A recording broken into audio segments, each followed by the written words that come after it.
virus. Just ask that you would heal them and make them well again. And protect our country, Lord, as we go about our daily business. We just hate for our country to be in the shape that it's in, but we know that it's in your hands and to be in your will. And we ask that you will guide and direct us in all that we do. And any decisions that we make here tonight, we pray that they will be in the best interest of each and every citizen of Scotland County. These things we ask in your holy name. Amen. Amen. And we pledge allegiance. I pledge allegiance to the flag of the United States of America, and to the republic for which it stands, one nation, under God, indivisible, with liberty and justice for all.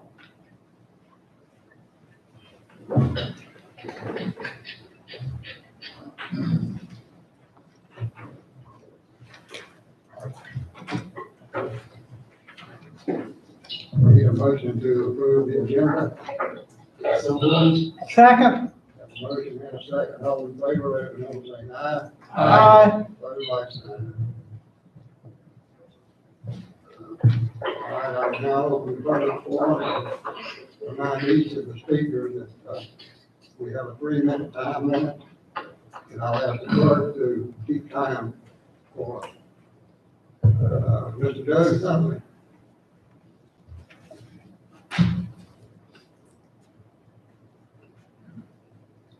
Thank you for the opportunity to speak to the board tonight.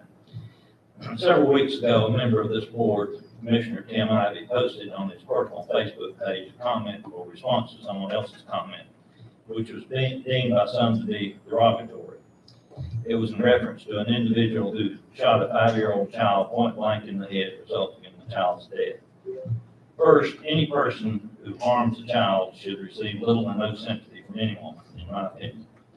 It is understandable that this census act draws outrage from the public at large. The aftermath of Commissioner Ivey's remarks seemed to cause what some of the old timers used to say, the other board members to get their blunders in a wad. The chairman followed up by making public statements, and perhaps others did too, I'm not sure, on the local radio and in the newspaper about their concern for the type of response Commissioner Ivey expressed, and then appointed a committee to address the issue. Moving forward several weeks, another commissioner, Commissioner Carol McCall, placed on her personal Facebook page a picture of Generals Eisenhower, Bradley, and Patton, all American military heroes of World War II. And underneath the photograph, she put a quote, which I will read, in case you were wondering what Antifa really looked like. Now, these men were arguably some of the greatest men of the 21st century, and their leadership was instrumental in the victory of the Allied forces during World War II. Antifa today is rioting, looting, destroying, and burning public and private property across the United States. They're calling for the destruction of capitalism and calling for socialism in the United States. There is no resemblance to those military heroes to today's Antifa, and is a disgrace to anyone that this comparison should be made, much less be made by an elected official. Commissioner McCall's Facebook page resulted in both the request to remove the post, severe criticism, and calls for her resignation from this body. But she has doubled down in her refusal to remove the post and has made no apology to the military veterans, their families, or the patriotic citizens who consider her post an insult of the highest degree. Multiple letters to the editor expressed their displeasure with Commissioner McCall's post. I saw no such response concerning Commissioner Ivey's post. On the other hand, I've heard no comments from other board members concerning Commissioner McCall's post, yet they were so upset with Commissioner Ivey's post concerning a child killer.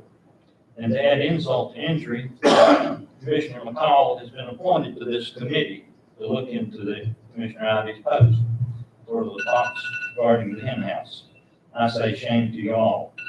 Although I realize this is probably a waste of my time, I stand here to ask for the resignation of Commissioner Carol McCall, and an apology from her and this board for the behavior.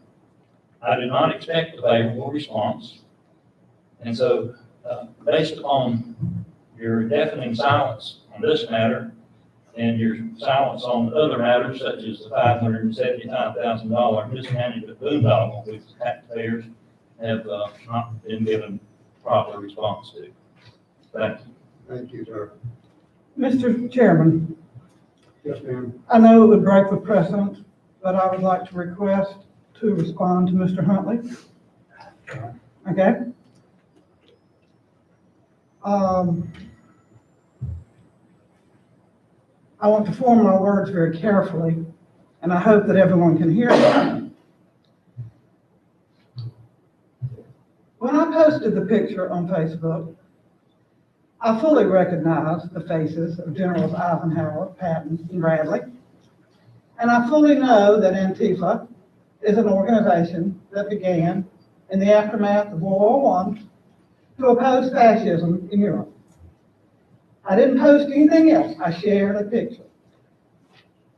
I attempted to make a statement on Facebook explaining my position, and the loud, deafening response was so great that I chose not to do it that way.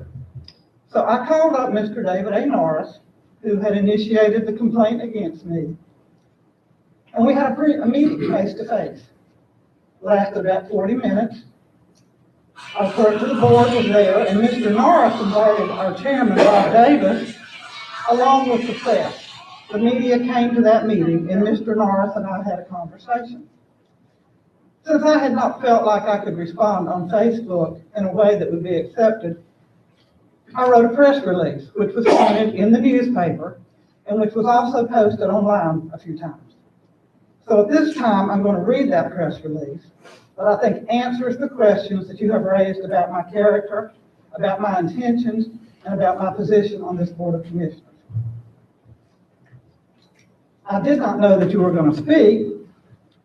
This statement is in response to a letter from Mr. David A. Norris to Mr. Bob Davis, Chairman, Scotland County Board of Commissioners. It is my belief that the picture I shared on Facebook represents and celebrates the service that Generals Eisenhower, Bradley, and Patton performed in their leadership to defeat German fascists. Through their military duty and the service of millions of soldiers and citizens, democracy was the victor in World War II. As the daughter and niece of World War II veterans and a great niece of a World War I veteran, I learned from an early age of the contributions and hard sacrifices of what is called the greatest generation. The generals in the picture serve as a reminder to me that their sacrifice and that of the hundreds of thousands of Americans who died defeating Nazi Germany and fascism must never be forgotten. That was my intention when I shared the picture. Respectfully, Carol McCall, County Commissioner. That was printed in the newspaper as a response to Mr. Norris's letter to Mr. Chairman Davis. I regret that you did not see that letter. That is my statement. I shared a picture that to me represented heroism, victory, and something that this country should always remember in the defeat of the German fascists in World War II. Thank you. And Mr. Huntley, since Ms. McCall brought it up, she was not just appointed to this committee. Her, Mr. John Alford, and Mr. Whit Gibson have been on this policy committee for several years. So it was not, she was not just appointed to it after this happened. Just for clarification. I'd also add that Mr. Norris thanked me for inviting him to come and meet with him personally. He thought that was a very good approach to having a conversation about what I had shared on Facebook. It was my interpretation. It was my impression that these generals are heroes. And I believe they were the first Antifa. And it does not matter what current Antifa is, because these men truly did defeat the German fascists in World War II. And that is the belief that I have. And I can't apologize for a belief that's rooted in me since childhood. I think you will agree that it was not interpreted that way by many of the citizens that read your Facebook page. I received multiple phone calls from people telling me, Terrell, I know what you mean. I spent hours on the telephone with people supporting me and recognizing that they saw what I saw. So, I recognize that others saw it differently. I do, and that's, the country that we live in with, the freedom of free expression. That is the danger sometimes that we have when we express what we see of an interpretation of a picture. And that's really about all I can say about it. So I recognize there are both sides, but I know what that picture meant to me the day that I shared it. Thank you, Mr. Cole. Thank you. Mr. Eddie Brunner.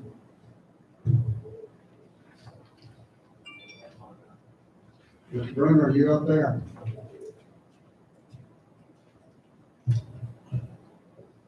Yes, can you move that microphone to your, we're having all types of fun with this go-to meeting. Mr. Brunner?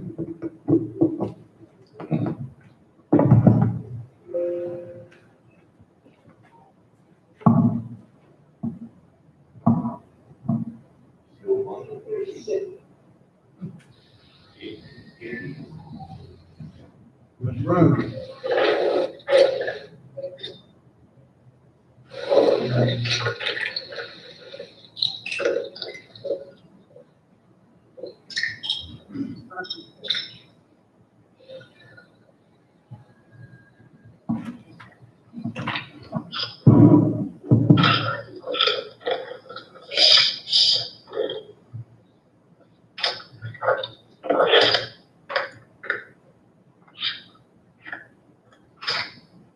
We're having trouble understanding what you're saying.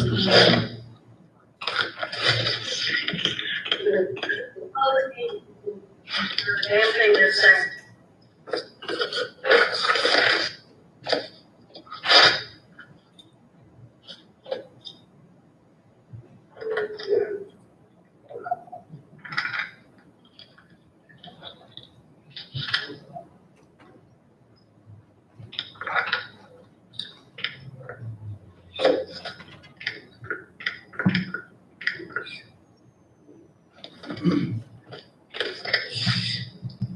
I'm sending my friends on our computer.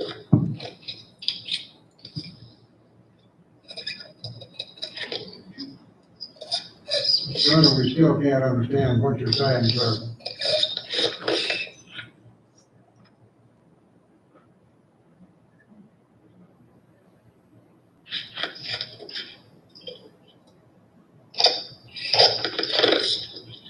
Hey, Rick, on the line, did I miss my chance? Listen to this.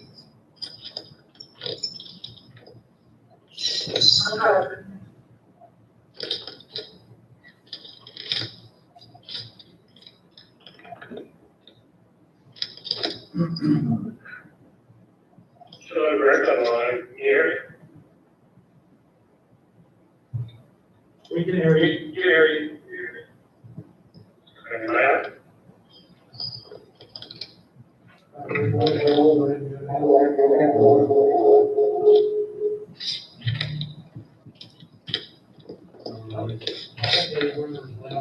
Earlier, it's going to go ahead and go on to, Greg Woods.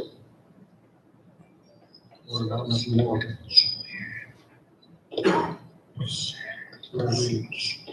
He'll be online, but I believe, Mr. Morcus expressed that he may not want to. Sorry. You want me to talk? We'll go to Wayne Owens. He is also probably. Right. Mr. Greg Wood.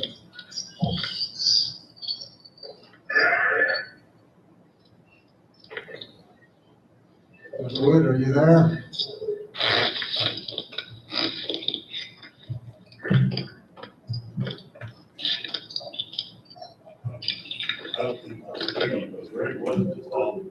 Yeah. Greg, are you still there?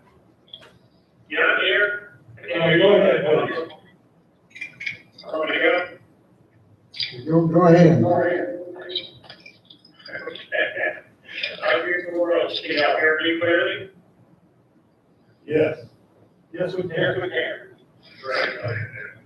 Yeah, yeah, thank the opportunity to present. Yeah, you got too many people that are not here. A lot of background orders for sure. But the short version.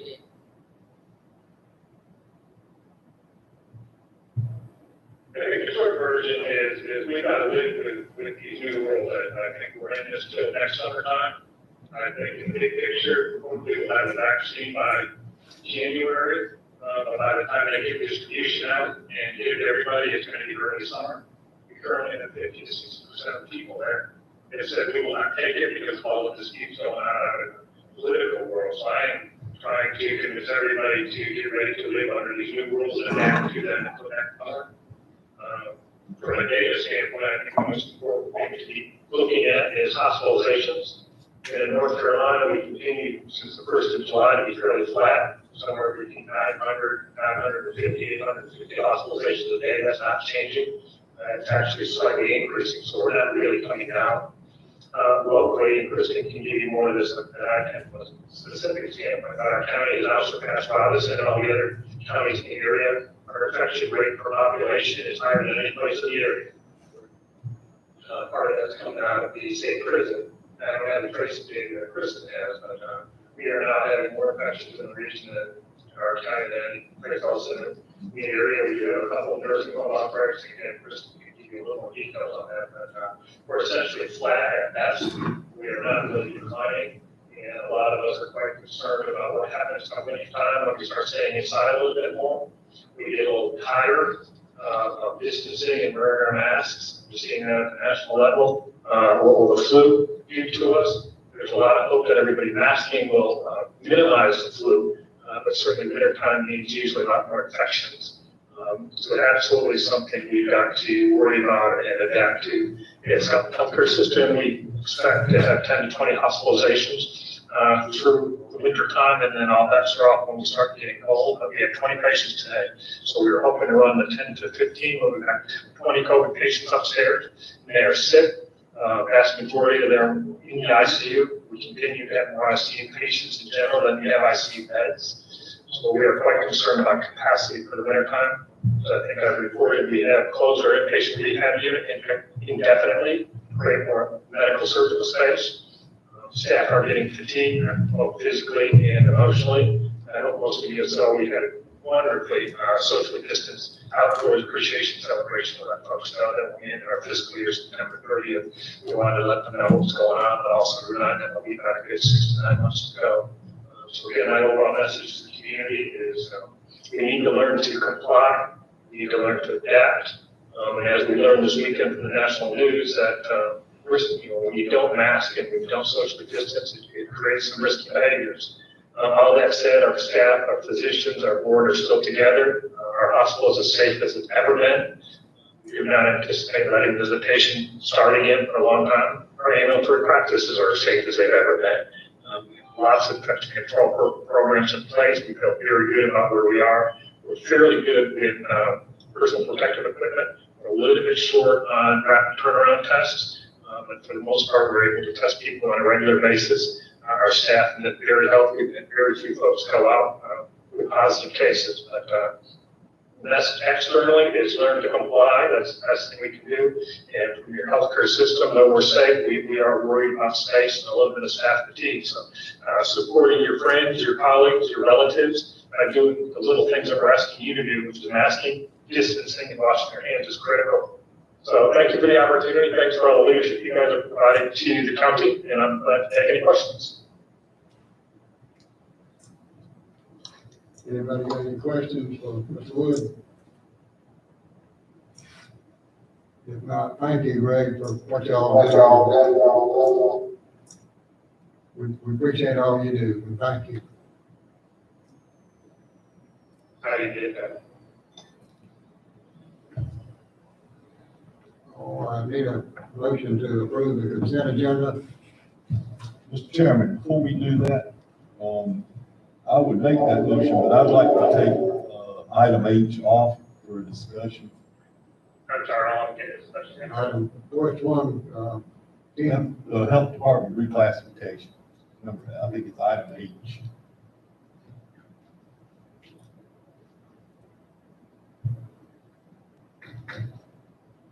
You want to take it off? So I can take it off the consent agenda and put it on to the regular, so we can talk about it. just move it from the consent agenda to, Just into the next item, I mean, won't, don't think it would take we long. need to vote on that, Kevin. Yes. I'll second that. Okay.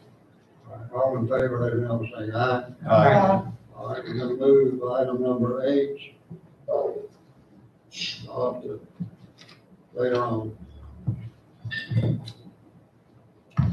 All right. All right, now do I have a motion to approve the consent agenda as it's revised? Have a motion and a second. All in favor, let it know, say aye. Those like sign. All right, before we go to number two, I'd like to recognize Sheriff Kersey. And at one time, you want to say a few words, you still, you good? Good. Okay, thank you, Sheriff, glad you're here. All right, then, next item up is the zoning text amendment, and, I'll ask our county attorney to speak to that. Allowing. Thank you, Mr. Chairman. Hope everyone can hear me. In recent years, the county's had an increase in the number of training facilities seeking to locate here in Scotland County. And as most of you know, the Planning and Zoning Board and also the Board of Commissioners authorized the initiation of some text changes in our zoning ordinance to address combat and tactical training facilities.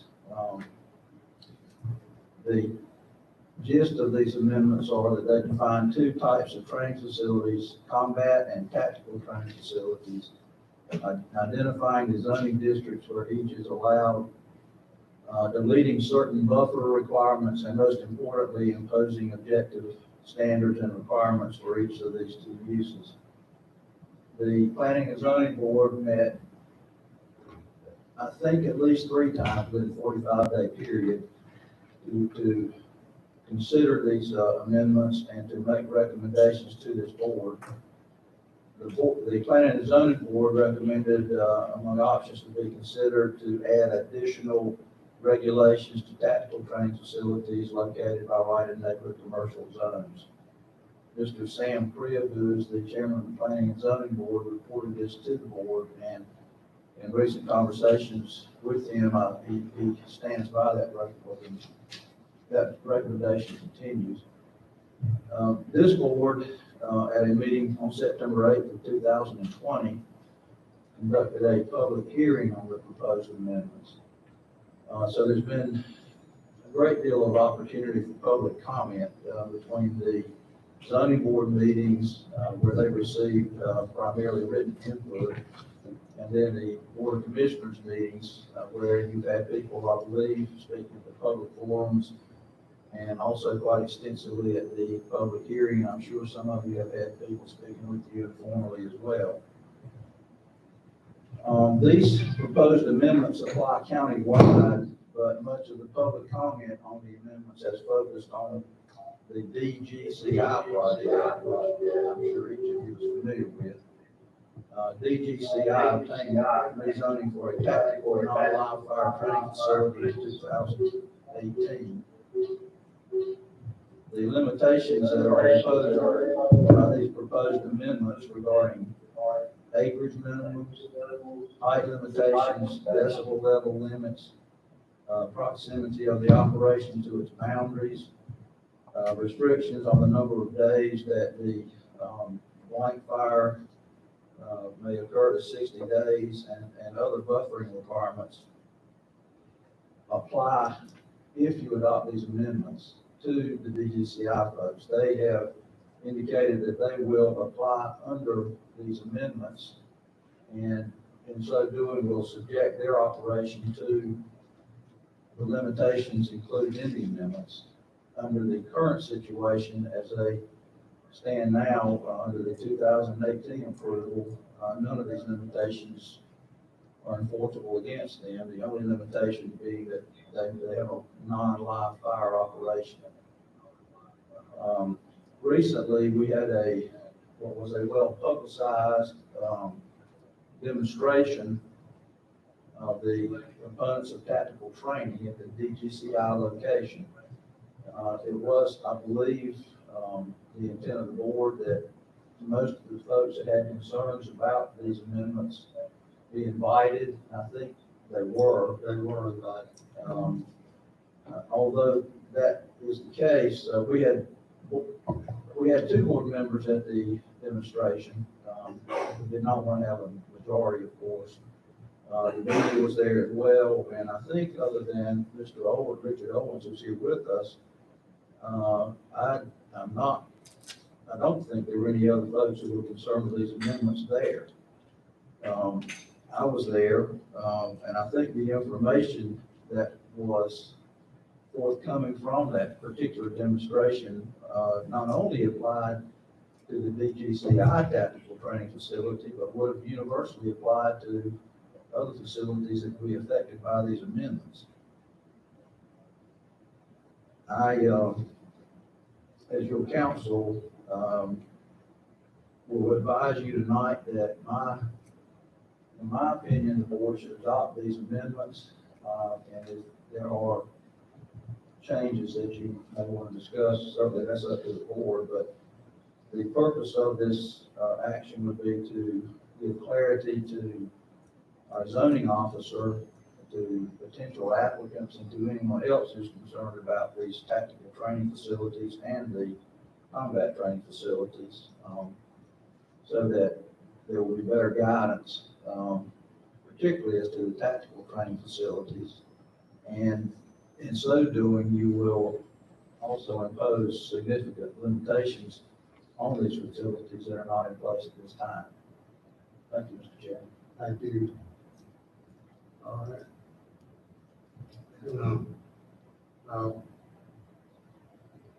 Go around, if any of the commissioners have anything they would like to say about this, or any input? Starting with Tim, Ms. Hopper. Cheryl. I do. I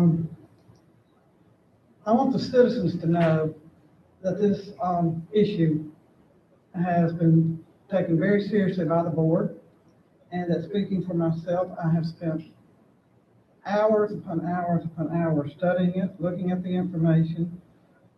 I believe that the amendment is the best course of action for us to take. But I think there's still clarification that needs to be made. And I'm going to ask, well, first of all, I'm going to make a couple other points.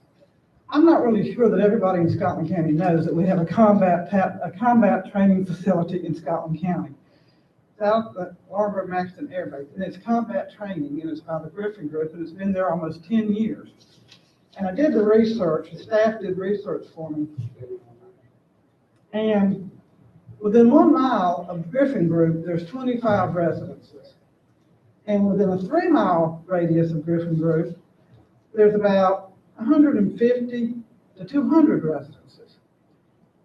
And to my knowledge, I've never heard a word of complaint from any of those residents out there. So I have questions about the noises that the folks in Deercroft are going to experience. I really do. So I just wanted to make that as a point of clarification for our citizens. But I'm trying to find a way that we can let the citizens know that we have heard them and that we are trying to respect their wishes. And I want our county manager to tell us why heavy industrial would not be appropriate for a tactical training facility. Well, part of the reason with it, especially if you're looking at a tactical training facility around Camp McCall, that is in the middle of the game lands, and it is environmentally sensitive. With it, because these tactical trainings, any military contract, they run for a period of years, and thereafter they're rebid, just like the one DGCI is currently after.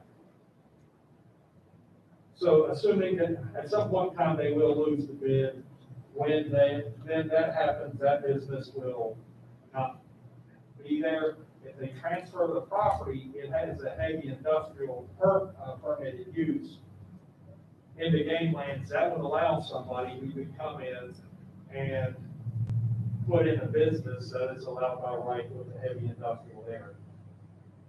And that would be more disadvantageous in an environmentally sensitive area than the types of businesses that would be listed as a tactical training area.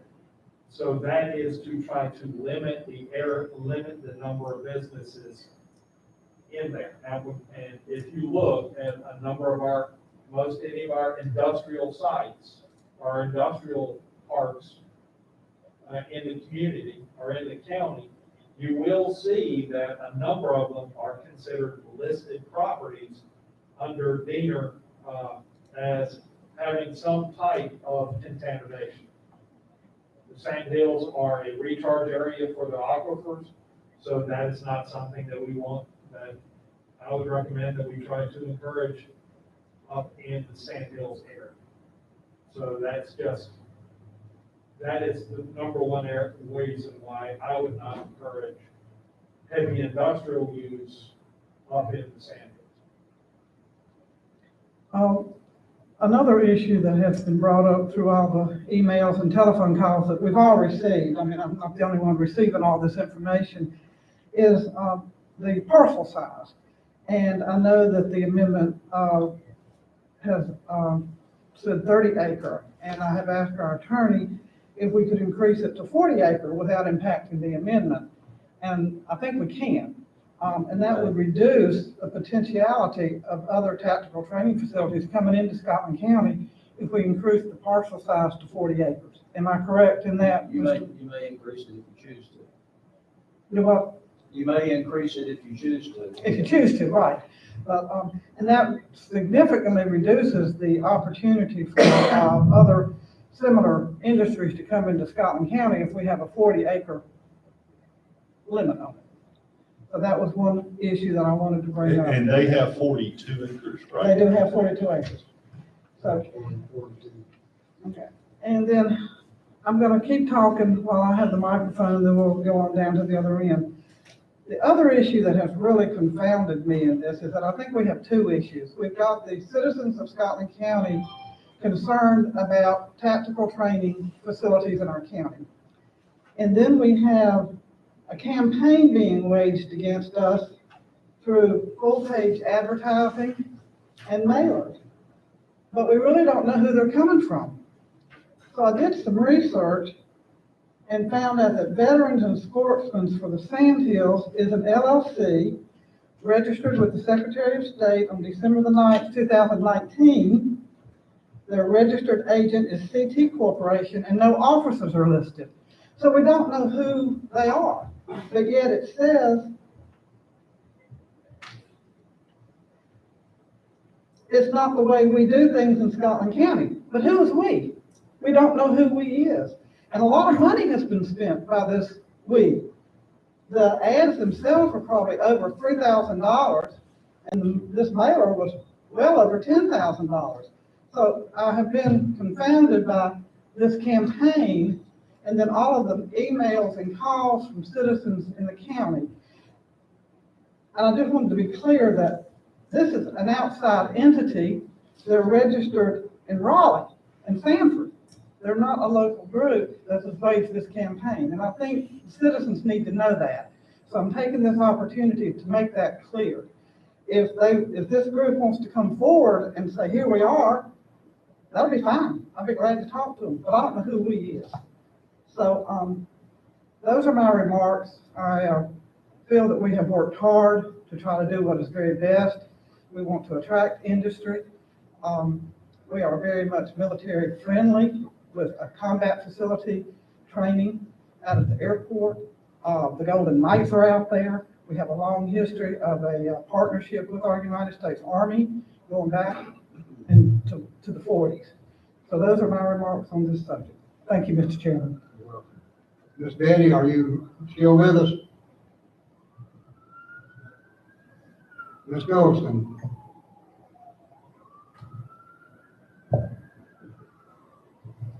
Ms. Betty.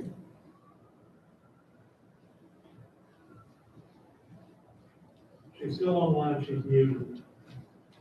Ms. Betty, you need to turn your microphone on.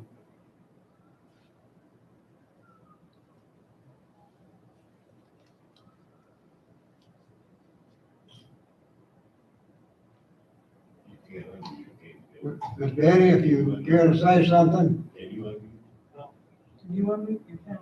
Okay. if you figure out to turn your mic on, Ms. Betty, just break in anytime, okay?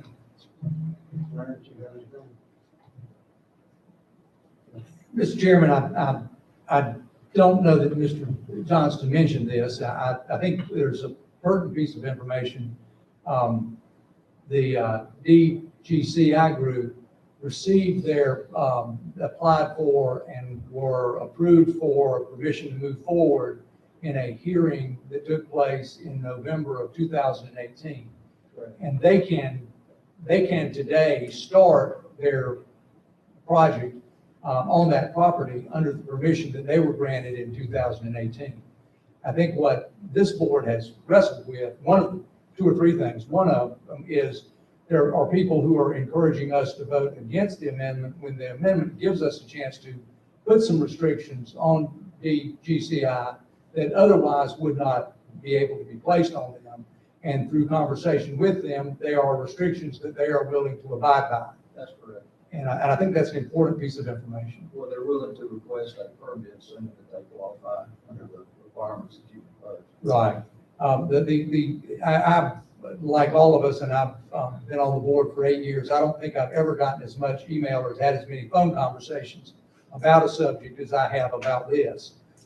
There are, and most of the letters that I've received have asked for the inclusion of the conditional use permit process to be added to the amendment. I have tried to do some research on this, was benefited by some documentation that was sent to us by an attorney out of Raleigh, Chad Essex, I think is his last name. Also received good information, valuable information from Bill Purcell, who is an attorney, also representing a party in this conversation. I don't know that it's an action yet. And his position had to do with why conditional use permits were preferred in some instances. It seems to me, and this may reflect a little bit on what Commissioner McCall was stating, there appears to be a good bit of influence being made in this county from folks who have an agenda that we may not totally understand yet, or at least I don't totally understand yet. And I think that the conditional use permit process, as we learned from earlier conversation, it's a quasi-judicial hearing. And after the Board of Commissioners made a decision, because of its nature, it is subject to be appealed to the North Carolina courts. And and either side could appeal, and it could tie it up for some considerable time, and we would become a party to that lawsuit. I'm afraid that we would be dragged into a lawsuit that would cost us money on our part, when it's really a conversation or a competition between two defense contractors who are trying to serve the same governmental contract. So I've thought about this, and I would like to hear anybody's comment, whether it's Mr. Johnston or perhaps Mr. Patterson, but I think that in my mind, I've decided that going with the conditional use permit process probably would do more damage to Scotland County in the long run than otherwise. I also know that we have talked about, we know our ordinances are very, very significantly out of date, and I'm not so sure that we couldn't do something in our ordinances in the future that would help us to put conditions on people who want to come into our county in a variety of actions, a variety of businesses that can be covered by that without having to go to the conditional use permit process. I'd invite any commissioner or either Mr. Johnson or Mr. Patterson to make comments on that. I don't think they added what you said. I don't think that's right. One thing, on this because we are going to have to make sure that our zoning ordinances, which have not been substantially changed in forever, because we are under a legislative mandate to make sure that they meet certain compliances before July 1st of next year, we are going to be looking at a rewrite of our zoning ordinances to come up with current state law. And in that, there are going to be a number of things that we are going to be looking at, the types of businesses that we do require conditional use permits for, looking at how we do various regulations on a number of businesses, taking some that are taking some out that would not be defensible in court, and probably looking at additional methods of allowing regulations for business or the ability to regulate certain businesses moving forward.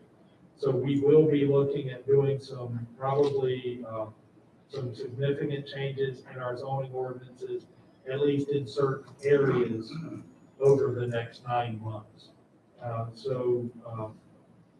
Some of this could easily be along with this same area, but it would actually be part of a broad-reaching redesign of our zoning ordinance to come up with current legislative requirements. And as we have talked about,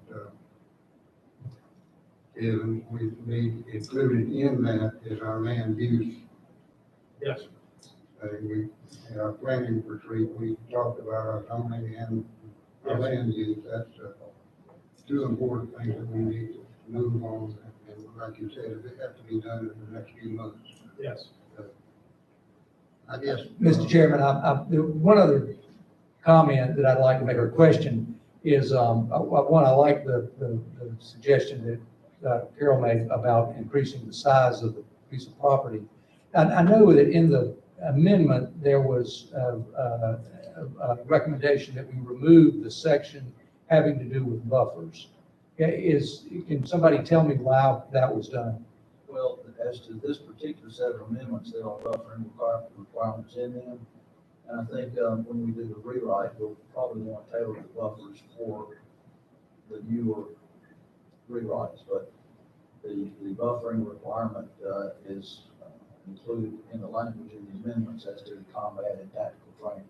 Is the buffer requirement that has been included in the amendment at least as restricted as what was in the buffer section of the original? It's more specific and would be, I believe, More restricted. I think the buffer, if I remember right, is 100 feet and then 50 feet for, with vegetation in both places. So that's the boundaries. Okay. And also, part of the reason some of the original buffering requirement is being removed, that part has nothing to do with tactical or combat training facilities. That was already in there in a section that we did not have definitions for either of these in. That was, my understanding, part of that is, that was some language that was basically unenforceable under current case law, and basically created a difficult situation for the county attempting to enforce. And so that is the reason that buffering is removed. And that is a separate issue than the combat training, tactical training facility. But they were in the same section, so we went ahead and cleaned that up at the same time. I guess my few comments would be, I was disappointed in the folks that showed up, as Mr. Johnson alluded to get a little more information about noise and this, that, and the other. They fired blank ammunition. And if my memory serves me right, on the decibel scale, it was 68, 67 and a half, or 68 and a half, somewhere along in there. Then they fired some live ammunition and it was actually louder than the blank ammunition. It just seems to me that, if, go back to what, Mr. Johnson said, there was one person there that, was opposed to it. There was one person there that is in favor of it. There was one person there that was just an interested citizen come to see what was going on. Other than the press and, the two commissioners and county staff, that's all that attended that thing.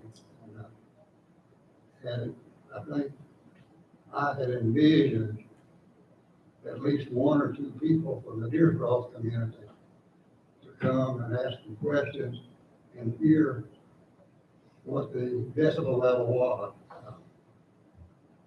If you, and Google, you know, is a popular thing, I guess. If you Google 80 decibel, it says a lawnmower. Well, I don't know, if my neighbor cuts his grass, I can hear him. But it just seems to me that, this is as far as the noise level is concerned, is a mute concern if you live 2 miles away from here in the blank. I know they had a concealed weapon class about, maybe 1,000 yards from my house this past weekend, and, where they fired there, and, it was not too disturbing to me. But it's a thing that, there, and then you can look at Robin Sage, they're all over the woods up there, day and night. There's no restrictions on when they can do it. This amendment puts some pretty stringent limitations on when and how they can do what they're gonna do. So having said that, are we ready to vote?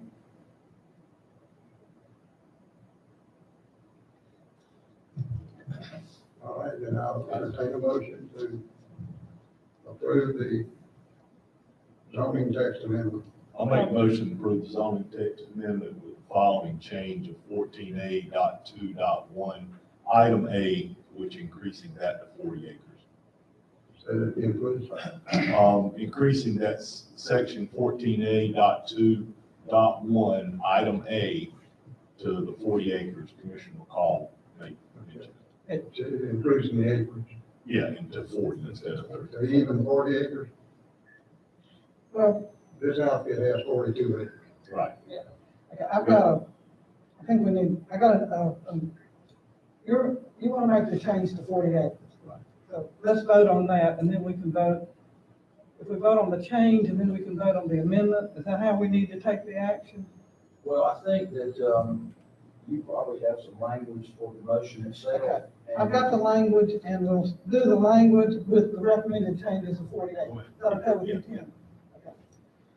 Then I will move to approve the version of the, excuse me, folks. I move to approve the version of the proposed text amendment to regulate training facilities and remove certain buffers that is included as attachment 2 to the staff summary report dated September 3rd, 2020, which is recommended by zoning staff, incorporates additional restrictions and regulations recommended by the Planning and Zoning Board and members of the public, and is the same version considered by the Board of Commissioners and the public at the hearing on September 8th, 2020. And I further move that we adopt the proposed consistency statement set forth in attachment 3 to said staff summary report, identifying and outlining 8 reasons why the proposed text amendment is consistent with the Scotland County zoning ordinance, zoning map, and land development plan, and is reasonable and in the public interest with the recommended changes of increasing parcel size to 40 acres. You've heard the motion, do I have a second? Have a second? Any more discussion? If not, all in favor, let it be known by saying aye. Aye. And opposed, like sign? Okay. All right, the motion carries, clerk, let it be, let it have Commissioner McFadden voted nay.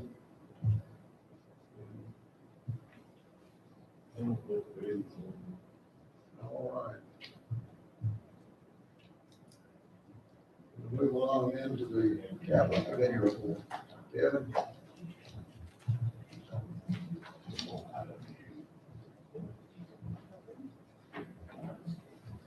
Okay, with this, we had the capital committee, last week, or week before, they took up two items. One was, the item looking at the, applicants for the architectural engineering services for the Laurel Hill Community Center. Looked at the, looked over the recommendation from county staff for the architect services. With that, it was recommended that Oakley Collier be selected. And with that, with the capital committee's support, we did notify Oakley or Collier that we intended to engage them for this contract. They're currently drawing up those documents. We did, Brian Graham and I did have a conversation with Oakley Collier. And they are currently beginning work. The goal is, we are sending them some information, but the goal is that they will have a starting site plan for the board's review at the November board meeting.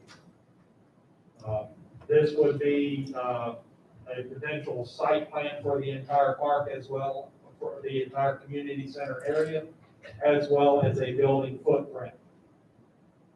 So that would be there. Once the board looks at it, approves it, then they would begin the actual preparation of the construction drawing. As we get drafts for those plans in, we will forward those out for comments. We will see if the capital committee would like to get together and have a specific meeting over those, and we can also send the drafts to the commissioners as they're developed. The other item the committee took up was the recommendation, or the offer from the closed elementary schools, Violas Johnson and South Scotland Elementary Schools, coming back. Since they're closed, they are no longer in use by the Scotland County school systems. They are required by state law to offer them back to the county. And they, speaking with administration with the school system, there is interest, or interest has been expressed by third parties for Violas Johnson. They want, the school system wanted to know what the commissioners are interested in. And I think it was decided by the capital committee that as long as there are interested third parties to let the schools looking at disposing of those to other agencies that can put them to public or private use. Can I put a footnote? That was a recommendation. The footnote on the IEJ use, that is what we came up with in the capital committee. But since that, the city council has talked and wanted to talk to us about some use of it combined in a joint effort. I don't know if you still want to do that or not, but that did happen since our meeting, the capital meeting. Well, it sort of sounds like we don't need to do anything just yet. That, because if there's outside parties interested and the city has some interest, it just needs to stay with the schools right now until somebody comes forth with a plan and says, we wanted. And when we get to that point, then we may be in a position to say what we want to do.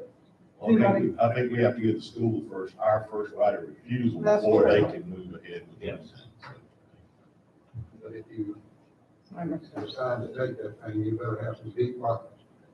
Because everything you touch is gonna be asbestos, on and on and on. But nobody can go forward until we do the first right of refusal? Is that how it works? But the recommendation from the capital committee, as I remember, was to not to take the school. Okay.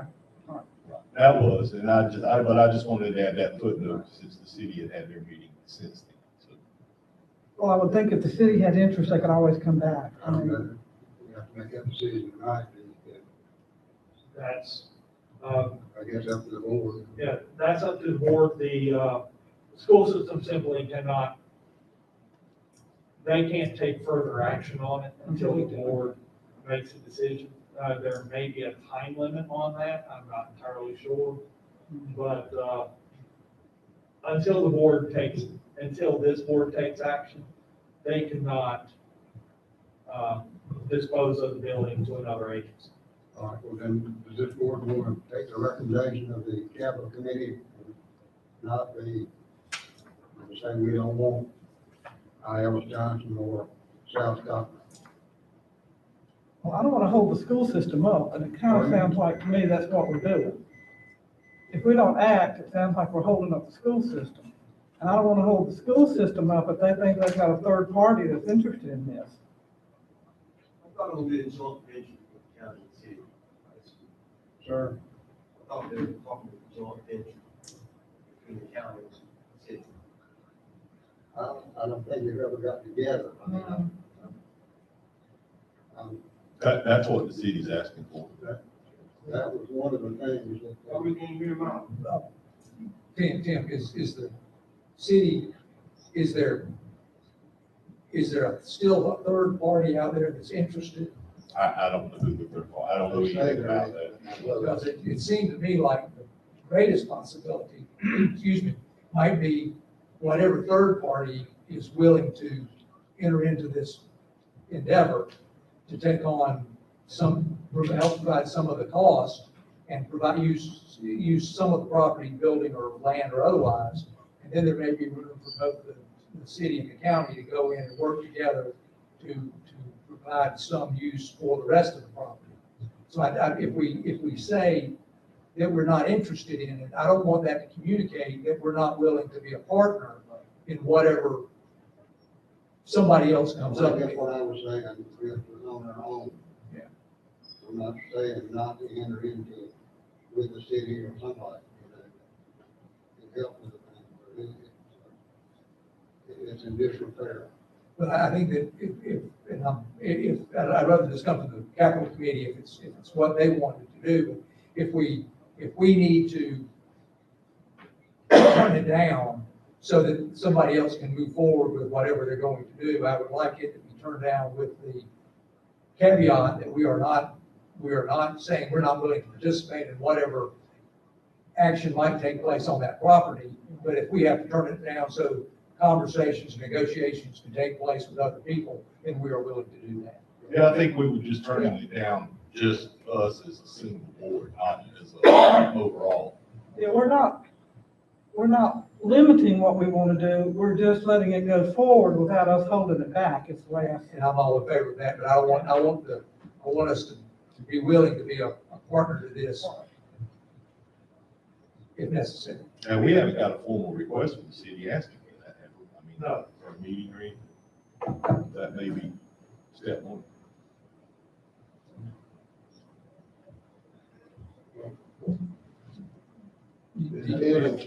That's who we talk, yeah. She's talking in the back of here. Well, yeah, Benny asked if we were speaking about, Johnson. So that's why I had asked that question. I have received a lot of several people call me and say that they are trying to get support for the project, and they will get back with us. So there is interest in IEJ out there. I don't know how long it will take them to get back with us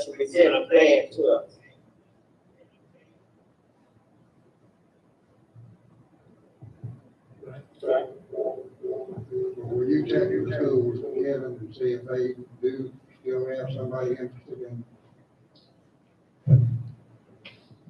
When I spoke with the assistant superintendent or the interim superintendent, about 3 weeks ago, they did have someone who was interested. They have had people who had expressed interest, and they were seeking, guidance on how to move forward. At that point in time, I did advise them, even without a formal action from the board, go ahead and have conversation with other agencies to determine what kind of interest there was. I've not followed back up with them to determine what information they've learned. But just from general conversations, I think there's some office space that one agency is interested in, as well as the possibility of a charter school.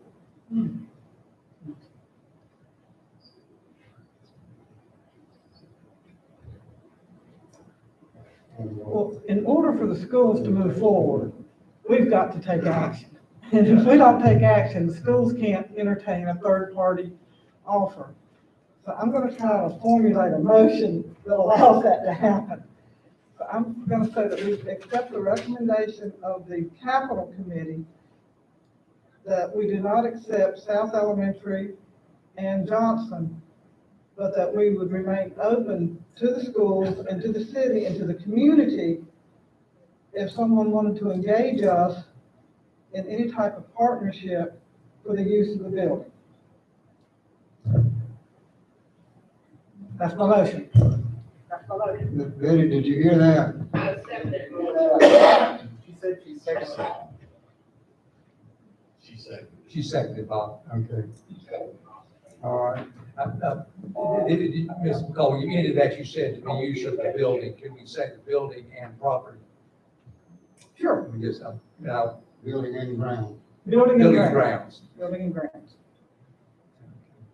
I guess I'm asking that to be an amendment to both the motion and the second. Well, we already own how many acres at the back of that? 8, 9, you said? No, I think there's, what, 15, 16, 17 acres? It's just over 10, it's over 10 acres. Yeah, I think there's close to 17 acres. That's at the very back. Yes. Miss Betty, since we can hear us now, and, did you want to vote on the, amendment to the conditional use thing? I didn't, Bob, I couldn't hear that well. On the zoning text amendment to pass it? I think about the only change that was made was to increase the Yes. acreage from 30 to 40.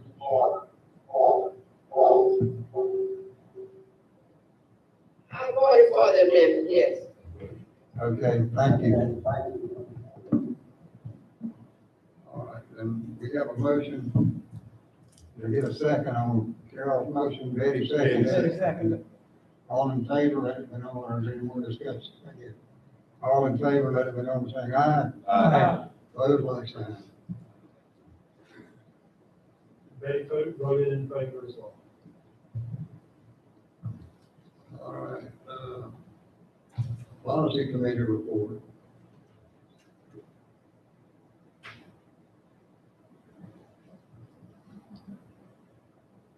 Okay, on this one, the policy committee met, also, within the last 2 weeks. They met 2 different occasions, looking at drafting a potential resolution that was, supplied in your packet. They also made a recommendation that we add language to the, the county social media policy. That is also in the packet. We took the language discussed from the policy committee and drafted the resolution that was in the packet, resubmitted that, and that was met again the second time last Monday, I believe. And The draft resolution is before you. The final paragraph of the resolution is on the screen.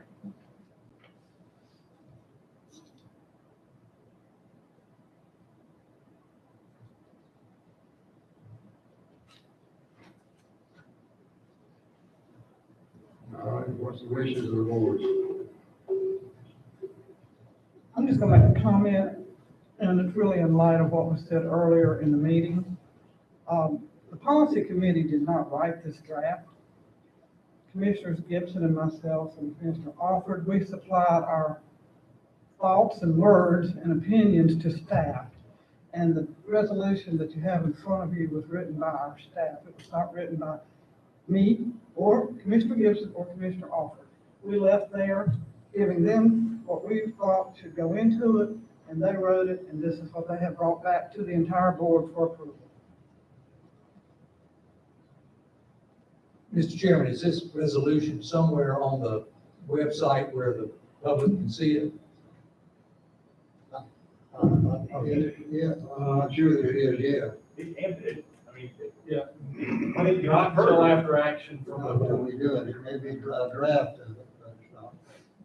Is there a draft on the, No, there's not a draft. uh, I don't usually put anything up until it's approved. Question on the, policy under disciplinary action. Under paragraph 2, any violations of this policy and or appropriate use of county-sponsored social media may be grounds for disciplinary action.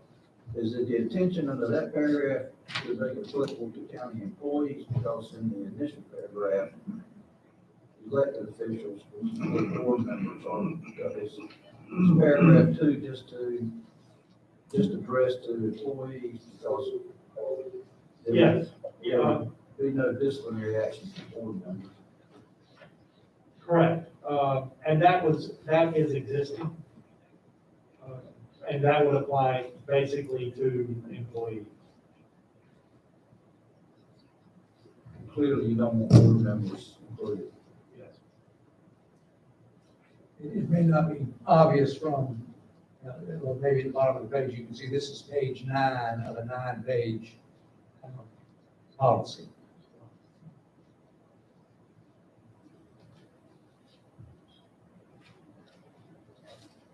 But you don't intend any sort of discipline be directed to the board members.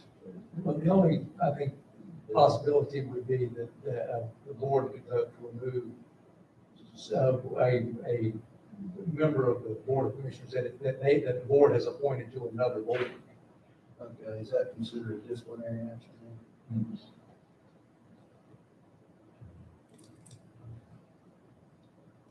Well, you state that under under the first paragraph. Right. Yes.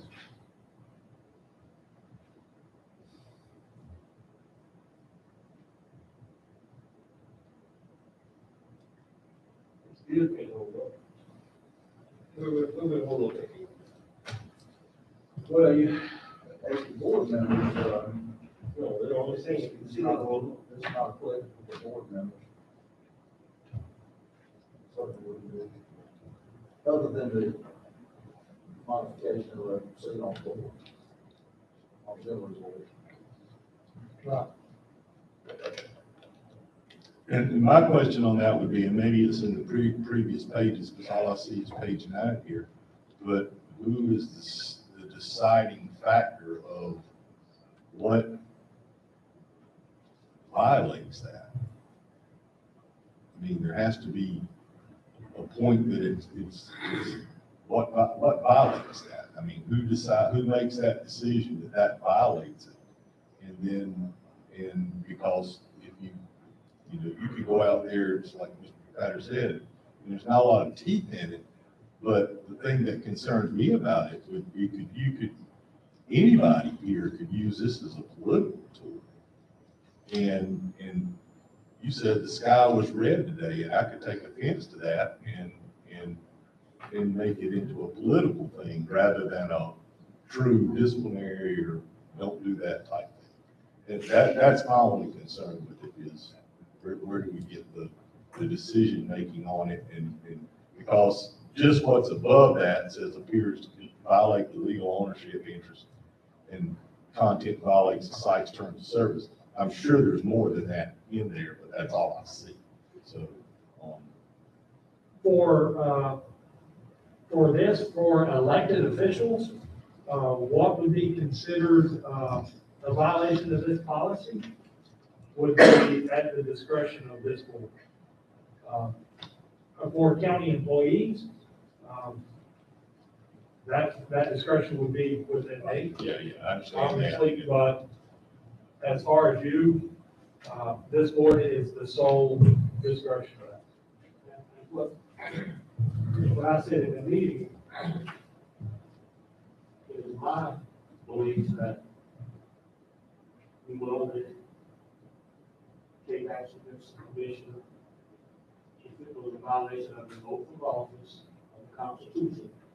We said we will abide by it. And at any time that John Alton will state himself out, say something or do something that is inconsistent with his oath of office, Constitution, and we took an oath that we would honor and obey it. If we step over that, then I think that's when this policy should come into effect.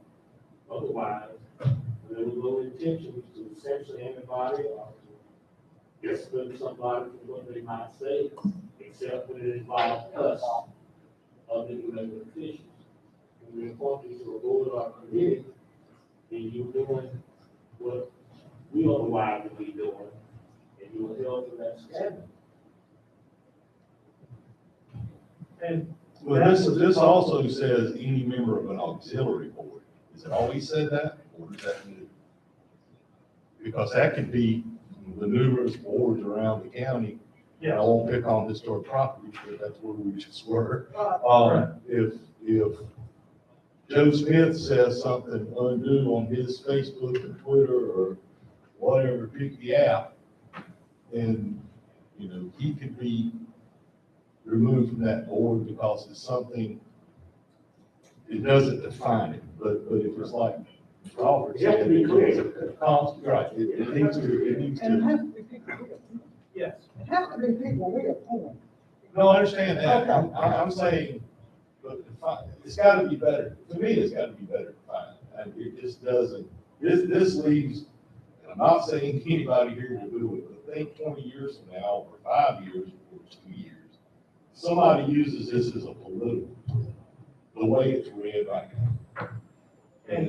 And that would be my only thing about it. I understand what you're getting to, I understand that completely, it's not that, it's the fact that I think we got to better define it, maybe the way Mr. Alford worded it is a better way to word it, but with this incorporated in it, but I don't know that,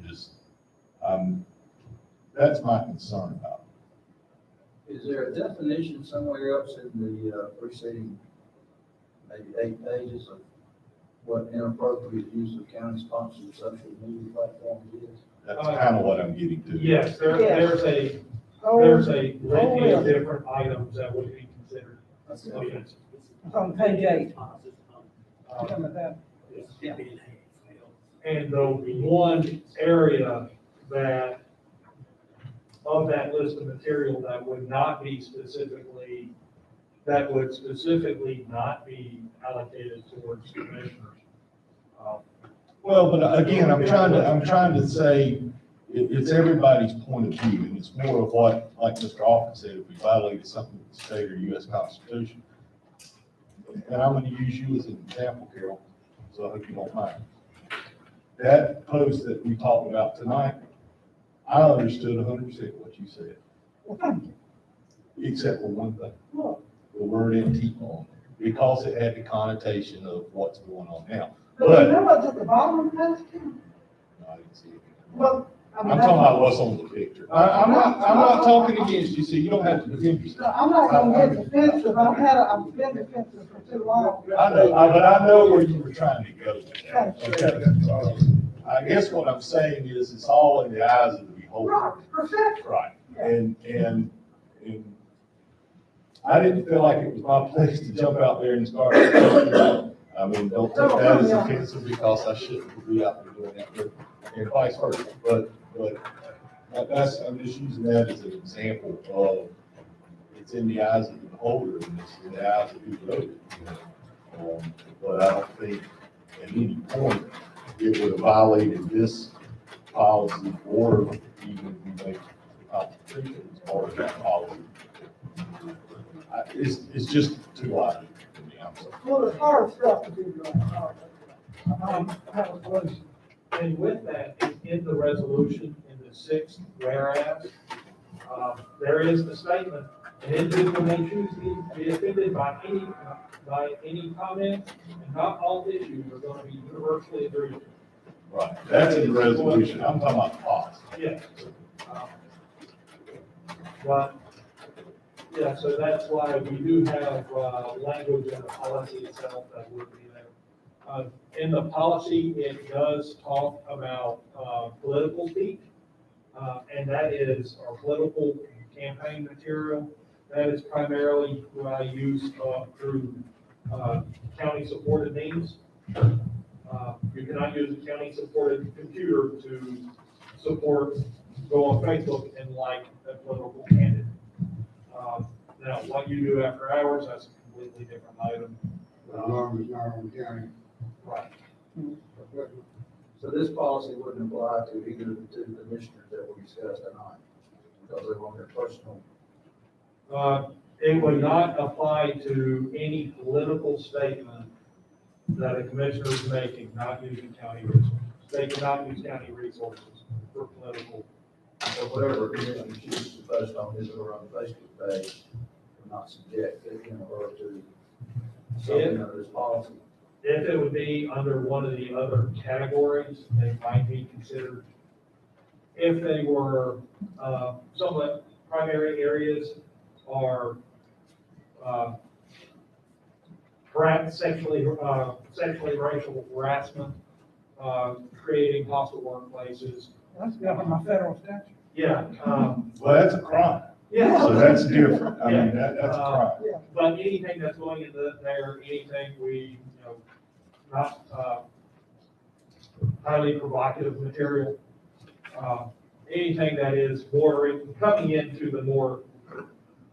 the policy is designed more to a legal defense. It may not be illegal yet, but there are avenues of protection for county employees. And this policy, the bulk of this policy is to protect county employees from inappropriate use of social media, as well as the integrity of the office. It's to protect the county from employees using county. It's protecting county as well as it's a means of protecting county employees as well. As county employees, Jason cannot go on his personal Facebook page and talk about how he's gonna stomp the crap out of me after this meeting.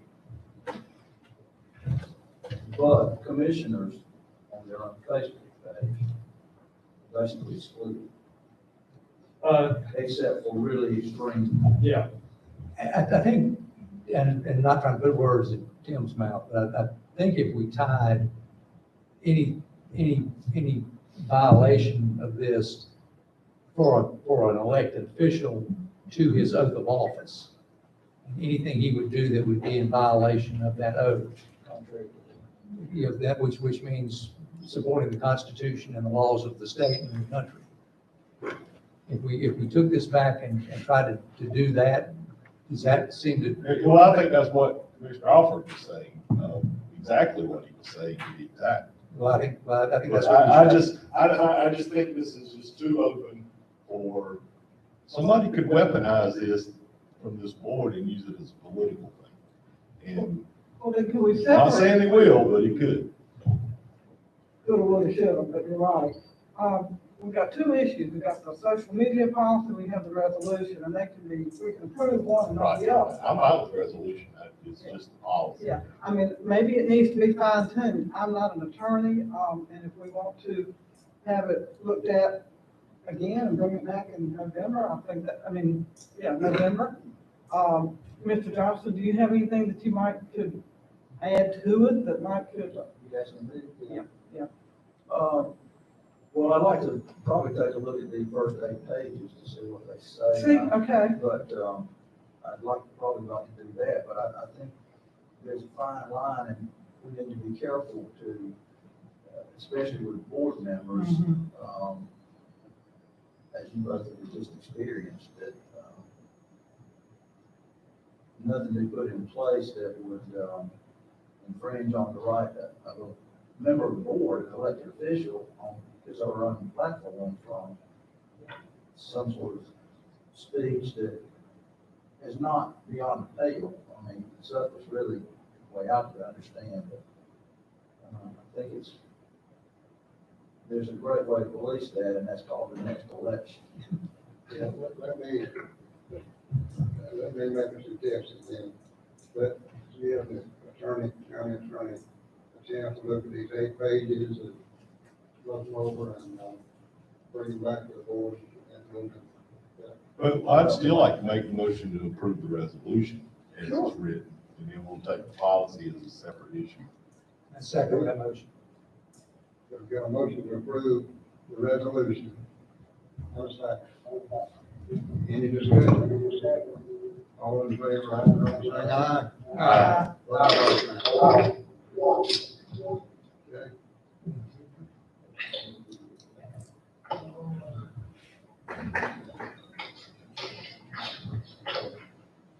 All right, before we go to Laurel Hill Community Center,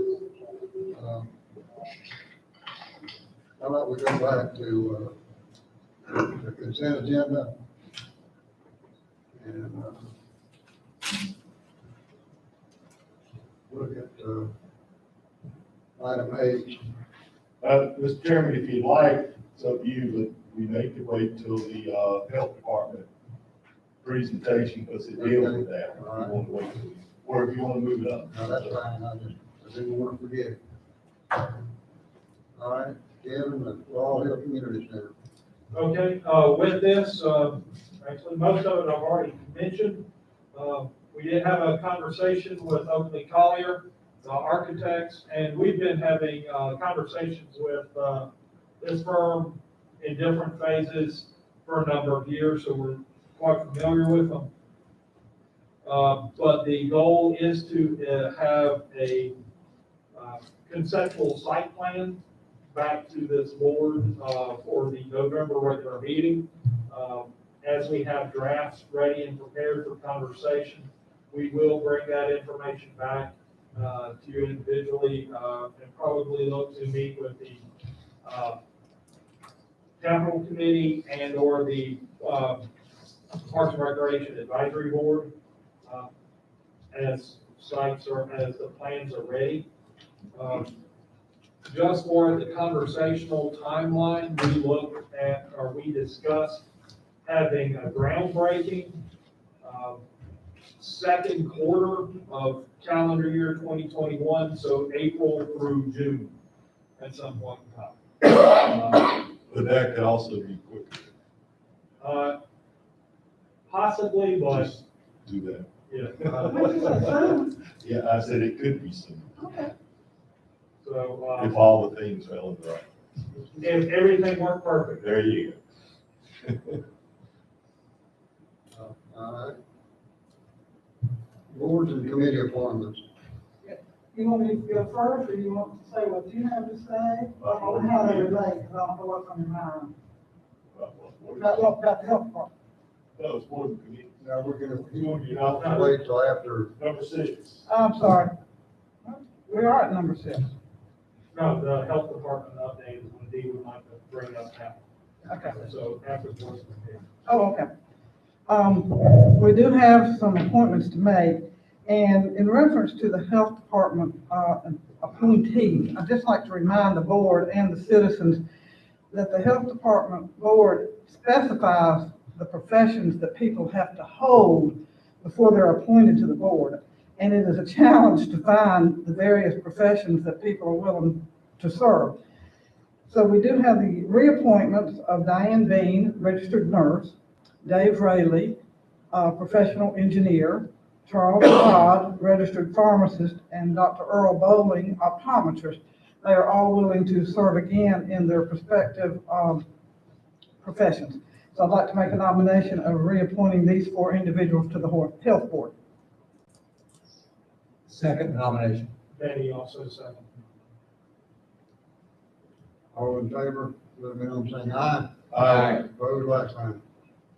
And our second appointments, and I'm very glad to say that we've got some new people that have stepped up and are willing to serve on board, and that is on our Historic Properties Commission.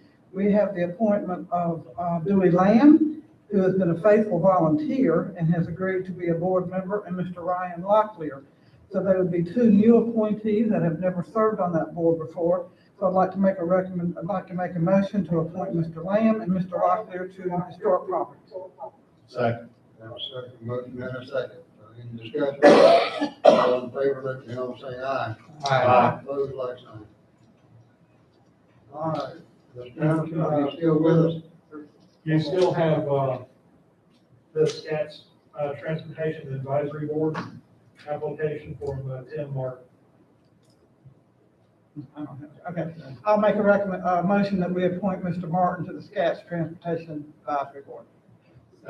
So a motion and a second. All in favor, let me know by saying aye. Aye. Opposed, like sign.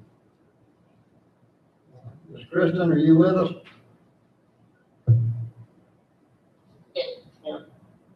So, good evening, and I'm gonna provide you, well, you have the numbers, I'm gonna provide you an update, for good evening, commissioners. I'll provide you the update for Scotland County. So currently, we do have 1,330 cases. However, as you can see, the recoveries are 1,069. So we have a total of active cases, 261, and out of those, there's only 173 of the county residents that are positive, and the correctional facility makes up 88 of those, of that 261, because we've been having a problem out there at Scotland Correctional. However, the state and, the state, HHS, they're working with the correctional facilities across the state of North Carolina, because that is a problem in most counties. Also, St. Andrews, there was a little issue there whenever students returned back from school. So now, there was 68 cases, but now there's only 1 active case out there at St. Andrews so far that we know of. If the students do not use the school's address, and they use their home physical address, then we're not aware until after that county does research, and then they'll contact the health department, and then we will get their school address, and we have to update NCS in order for us to have that information and to be able to do contact tracing with that student. So right now, it's only 1 out there. And we do have 17 deaths in the county, and the deaths range from ages 50 to 99 plus. Those are all of our 17 deaths. So, we're seeing deaths in our older population. And as of last month, and some of this month, basically we had 1 private school and an after school / daycare. They've had positive cases where the school and the daycare, they contacted the health department. We followed up with this information, and the results were we closed with the help of the school and the daycare some of their classrooms. Every classroom did need to be closed, but from what the school was telling us, they went in and closed for the 14 days so they could do cleaning, and also for all the students to just be in quarantine for 14 days. But at the daycare, at the school facility, they only closed 3 actual rooms, and one being the 4-year-old classroom, and the large meeting room where the kids actually conduct homework. So that was at the after school care. And also, there's been a number of teachers and staff within the school system in Scotland County testing positive for COVID, prompting the officials to seek guidance from the health department. And we actually handled that and told, just gave guidance on who should be quarantined and who should be isolated at that point. And also on October the 3rd, NAACP and Scotland County Schools, along with the health department, we hosted the annual back to school, and we added the COVID testing at this event on October the 3rd. And Goshen Medical provided the free testing for the county. And there were several people, several county residents who took place in the COVID testing. They may not receive book bags, but they did receive testing. And it was supposed to end at 12, but I think the testing part actually concluded around 1 o'clock. So there was a number of people who took advantage of that free testing. And that's all that I have. Kristen, if you will, don't go away, you might can shed some light on, this budget request, that we're gonna talk about here in a few minutes. If you would stay with us, I appreciate it. Okay. I'm just gonna take this opportunity to recognize that Ms. Patterson is going to be leaving us after providing Scotland County with excellent service as our health director. This is a wonderful opportunity for her, and it shows her commitment to public health, and that I, for one, wish her well as she embarks on the next stage of her public health career in Durham County. And I think Durham County is very fortunate to have one of Scotland County's native daughters. So good luck, Kristen, and don't stay too far away from home. All right, thank you so much. All right, okay, now we'll move to, go back up to H out of the, consent agenda. Tim? Well, I wanted to ask about this, and I've read the explanation attached to it, and see it's a change in the grade, 3 steps there. It has a salary range listed and what a requested amount is. And I just felt like a 17% increase, 17% pay increase was a little on the steep side. That if we maybe kept it back under the 10% range, it would still be above the salary cap or the range in there. But it may be a little more appropriate than trying to explain to people why we're giving a 17% increase. Well, for one thing, her duty responsibilities are gonna change quite much. Well, I didn't read that it was gonna change. I read that she pretty much was already doing it. Am I right, Kristen?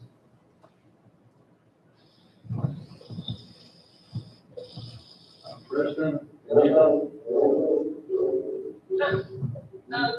we look at Sharon's position, we had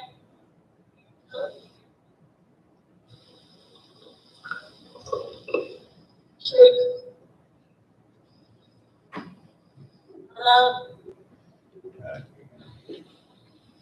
Hello? Yes, we can hear you. Go ahead, Kristen, we can hear you. Okay. Okay, I can hear you now. So what happened is, whenever we look at Sharon's position and everything that it entails, and along with that, she's been given some of my duties, the duties that she currently has. She has more of the personnel duties, and so we sent the information to OS HR and agreed that she and Autumn had a conversation with James Harris from the state of North Carolina, and he basically stated because of the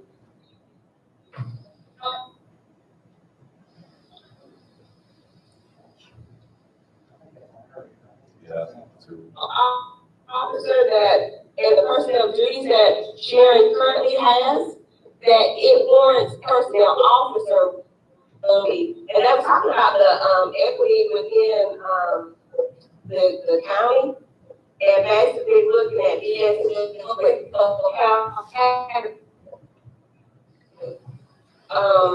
just more stringent duties to produce.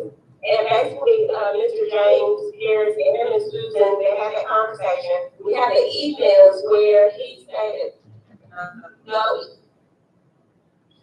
as a personnel technician 3, with the duties that she had currently, without adding any of my. That's what the office of state personnel, said to Ms. Susan Look, or Susan Sanders, sorry. And so, we went that route, because that's what the state requested, or stated to be in that grade, and with that title, because of her duties. So it wasn't, whenever we ended up, because I think Ms. Susan was saying administrator 3, but the state said no. They said the personnel officer 3, the personnel technician 3. Due to internal equity.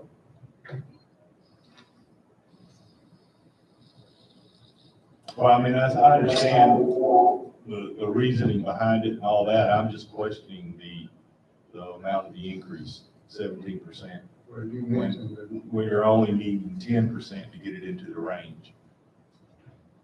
Well, And when you look at the different job responsibilities listed here, these are temporary items, I think it makes it look kind of mine if she was underpaid to start with. But anyway, knowing what she does and working with her for a while, she's well qualified for this thing. No doubt about it, but I'm sure we got a county full of those. Okay. And, Anyway, we can't give them all 7. Mr. Chairman, can we go ahead and go on H as the group? Or in the sentence? Can we go ahead and vote on item number H that we presented? we're gonna do that. You got anything else, Tim? No. Okay. You've heard, you read what's in your packet, the recommendation from the health department. What's the wishes of the board? Move and we approve, like they presented We'll to have us. a motion to approve the step increase. Have a second?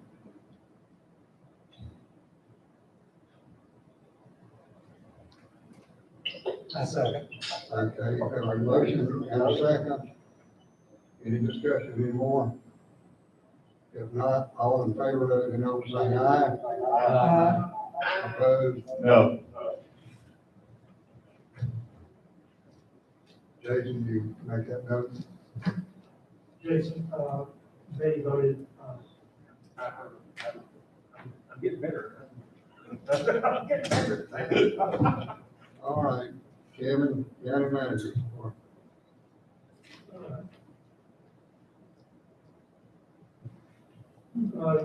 Should be fairly quick on most of mine. The monument committee did meet on the 24th. That was for their first meeting. It was primarily organizational introduction. From the chairman and the facilitator, both commented that the meeting was very productive. They have established the date for the second meeting. And at that meeting, they have requested, and I think it was already intended, that the county attorney will attend that meeting, and give them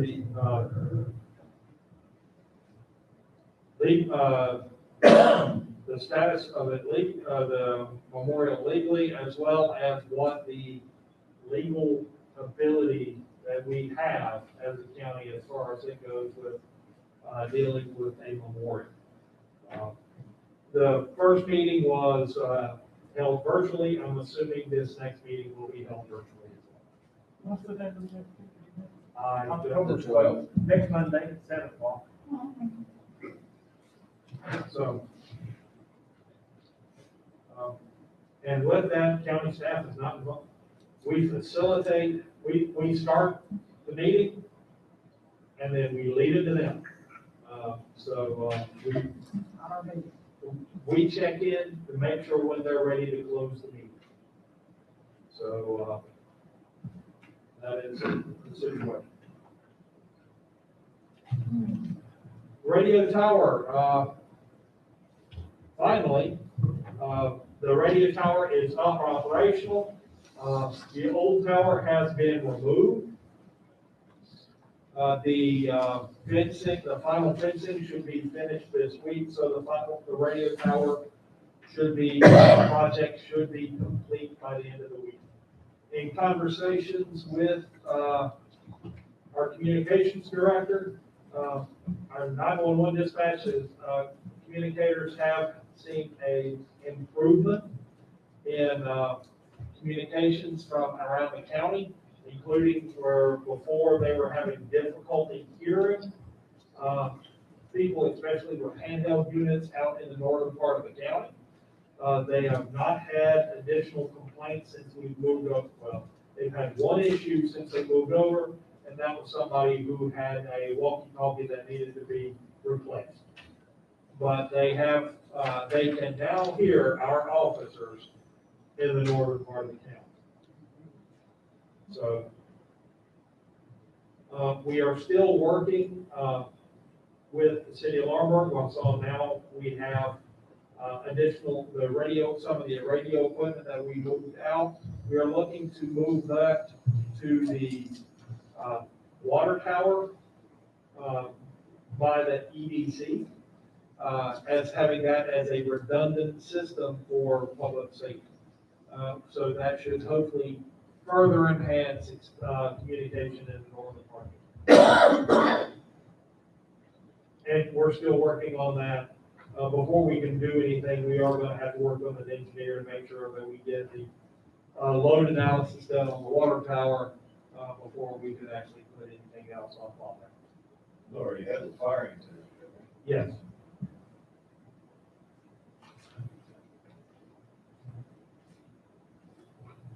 Also with this, now that, the governor has expanded, the executive orders back out, we are at a larger occupancies. We are looking to change again or open back up some of the county facilities, such as currently this building is open for governmental agencies to have meetings in here. Though again, everybody who comes in will be expected to be masked. We are going to be looking to open up Scotland Place and the Wagram Recreation Center, or Wagram Activity Center. It will not be fully open, but we will be beginning to look to have more activities and make it available for private events. But we will still be looking at the limitations. So we are not going to be looking to rent out Scotland Place for a 100-person birthday party. But we will be looking to open up recreation facilities for a crowd that does not violate the social distancing requirements.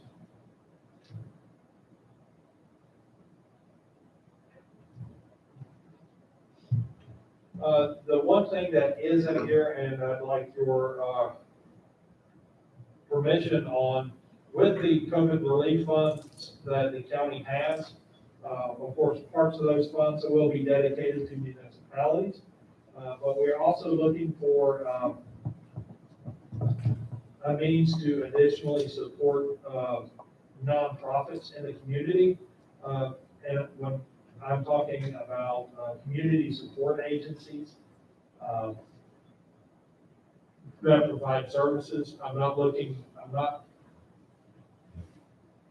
It's not my intention to be looking for churches and religious organizations, social clubs, but agencies such as domestic violence, church community services. So, Any service, any community service organization. That we assure. Yes, and with that, what I've done, I've reached out to the United Way, because they already have partnerships with, a number of public service agencies in the community. And asked if the county would use use some of this fund and give them an amount that they could then use to fund, Scotland County nonprofit agencies that provide services to Scotland County residents for COVID-related issues. Or if they have to deal, they are providing services and they have to take steps because of COVID.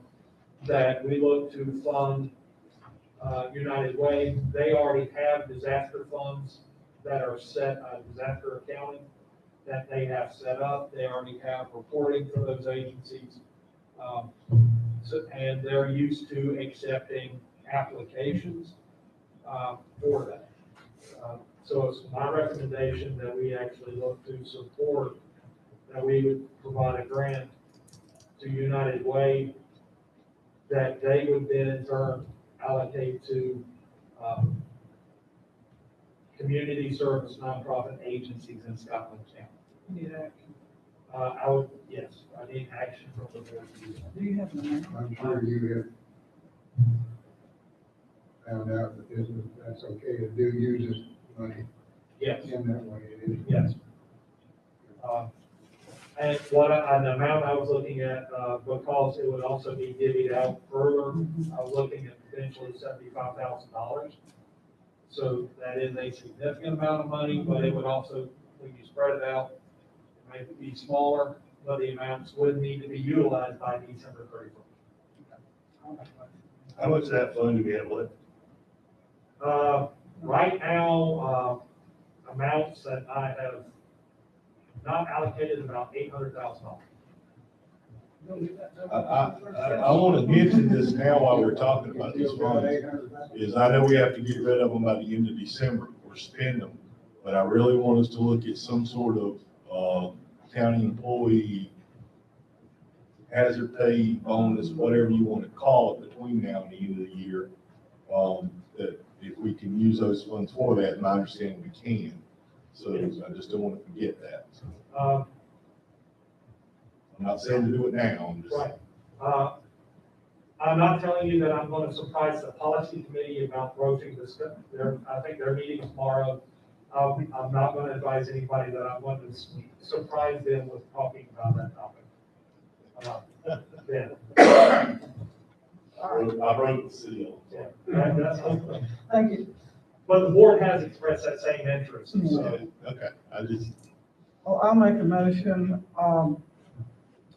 directing the manager to allocate $75,000 of CRF funds for nonprofit community support agencies in Scotland County to be dispersed by the United Way of Scotland County.